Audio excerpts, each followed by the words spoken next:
Welcome to the deep dive. Okay, so this week, wow, the world of AI hasn't just moved forward. It feels like it's practically vaulted into the future. It really does.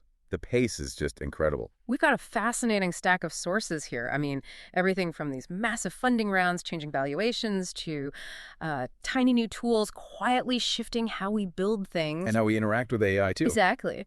And then there are the big questions, right? What does all this relentless progress actually mean for you?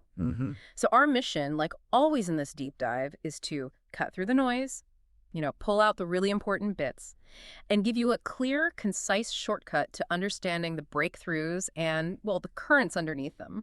And what's truly striking, I think, is just the sheer breadth of it all. It's not just one area pushing ahead. It's like a systemic acceleration across the whole ecosystem. Yeah. We'll try and connect the dots between what might seem like separate updates, see the bigger picture. Yeah, see that trajectory and what it implies for the real world. Exactly. Okay, let's jump straight into the AI gold rush then. Because the money flowing this week, it's been nothing short of staggering. We saw some, frankly, jaw-dropping funding rounds.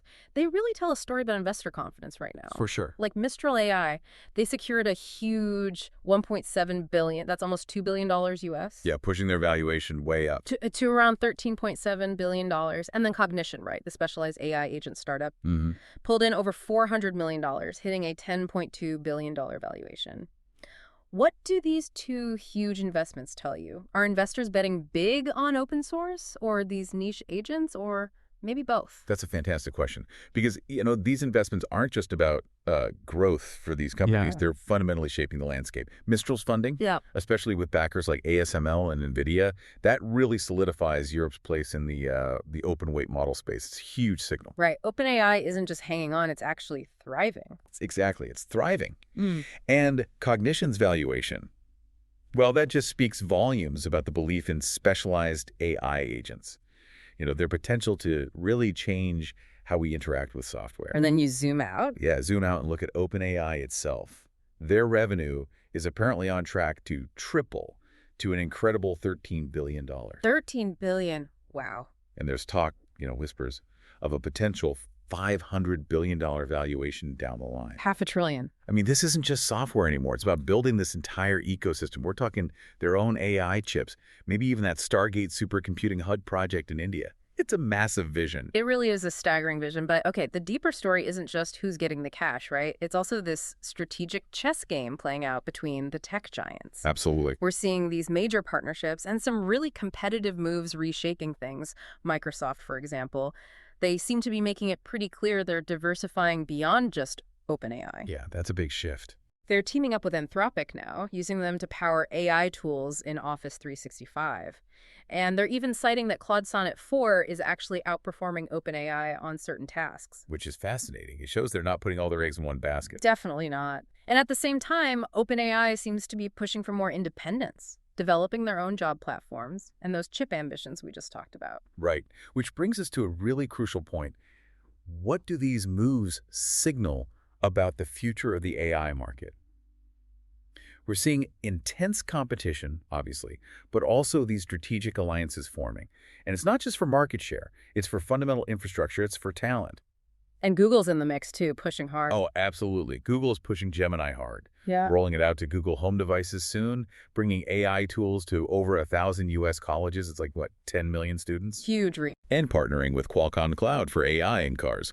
Plus, their Gemini app just got audio uploads, transcription summarization, directly competing with others. So yeah, it's this multifaceted race for dominance.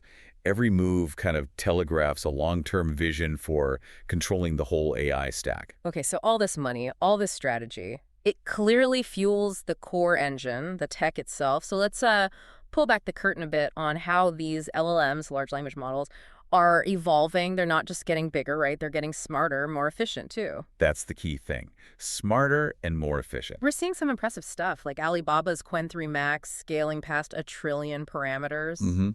And DeepSeek's gated attention architecture hitting that mark, too. But like you said, it's not just about raw size, is it? Absolutely not. Yeah. And what's fascinating is this dual push. You've got massive scale on one hand and this drive for efficiency on the other. Look at Baidu's ERNIE 4.521b. They're emphasizing compact reasoning strength, showing smaller models could really pack a punch. And K2 Think, a 32 billion parameter model, claiming it rivals much larger ones for advanced reasoning, but more efficiently. And then there's ModernBERT. Yeah, ModernBERT, a multilingual encoder covering something like 1,800 languages. Wow. And they introduced something really interesting: token-level hallucination detection. Okay, so for listeners, why is spotting a hallucination almost like word by word such a big deal for reliability? Well, it's potentially transformative. Before, detecting hallucinations was often a broader thing, at the sentence level. With token-level detection, the AI can pinpoint and maybe even correct errors at a much finer grain. Like an editor catching one wrong word. Exactly. Like an editor catching a single incorrect word in a really complex paragraph. Right. It massively enhances factual accuracy. Got it. And we're also seeing practical stuff like Gemma 3N, bringing open on-device audio support, Bilibili's Index TTS2 hitting state-of-the-art speech. And behind the scenes, lots of research on performance, finding clever ways to make these huge models run faster, cheaper. Like KV cache compression. Yeah, that and quantization. Think of them as ways to make the AI's internal thinking more efficient, streamlining a massive factory floor, basically. Okay, so incredible progress on the core models. But what about making it easier for, well, everyone else to build with AI? We saw a wave of new tools landing this week, aimed at speeding things up for developers, even creatives. Yeah, but tooling side is exploding. Like Firecrawl, simplifying natural language website scraping, that sounds useful. Definitely. And for folks maybe less familiar with the jargon, a tool called RAGY introduced a REPL. A readable print loop, yeah. For rapid work in something called RAGY, Retrieval Augmented Generation. Why is RAG such a critical approach, giving AI access to up-to-date info? Oh, RAG is essential because it lets the AI actually look up relevant information from outside itself, from a database, a document, rather than just relying on what it was trained on ages ago. So it's like giving it an instant library card. Exactly. Or a research assistant on speed dial. Cuts down on hallucinations, ensures responses are grounded in current facts. Huge for practical use. And just the sheer number of these tools, from code stuff like Helicone for observability to creative tools like TuneOut for anime backgrounds, it means the barrier to entry for building really sophisticated AI apps, it's dropping fast. So is that the democratization of AI development we hear about? I think it really is. It empowers a much broader range of innovators, which you need for continued growth for diverse applications. That makes sense. But with so many new tools, platforms, does it risk kind of fragmenting things for developers or maybe even raising the bar for what basic knowledge is? That's a valid concern, yeah. Yeah. It's definitely a challenge to stay updated, no question. But I think the overall benefit, empowering more people to build, outweighs that. It's essential for growth. Okay. And speaking of growth, it's not just new models and tools. The AI products we already use, they're getting serious upgrades too. More speed, more control, more creativity. Anthropic, for instance, rolled out a sandboxed code interpreter. Sandboxed, meaning safe to run code. Exactly. Safe environment. And direct file creation and editing. Imagine turning your chat straight into a spreadsheet or a document. Wow. Okay. That's practical. Very practical. And LangChain introduced agent middleware and an agent hub for tuning and even monetizing agents. Plus, LangChain and LangGraph finally hit their version 1.0 releases. That's a big milestone for them. And for students, I saw Notebook LM is adding features like flashcards, quizzes, making AI more of an educational tool. Yeah, learning guides, too. It really highlights a maturity in the market now. It's not just about raw power anymore. It's about usability. It's about integration. Embedding it into daily workflows. Precisely. Developer tools, educational aids. AI is moving quickly from being a novelty to being, well, indispensable utility. These features just make it more practical, more accessible for everyday stuff. Which is a key sign of its long-term impact, I think. Okay, so connecting all these dots, what does all this innovation actually do out there in the world? It seems like it's transforming almost everything. How we fight diseases, how movies get made. The real-world impact is becoming undeniable. In healthcare, it sounds truly revolutionary. Mayo Clinic using AI for genomics, pathology, personalized diagnostics. And then the drug discovery models. AlphaFold, Protein MPNN. Right. And Harvard's PD Greffer, accelerating drug discovery by up to 25 times. It's a paradigm shift. It really is. Not just an improvement. No, not at all. This is where the promise of AI becomes really tangible, real breakthroughs. These specialized tools are cutting down discovery timelines dramatically, years to months, maybe even weeks in some cases. Incredible. It really points to that societal shift.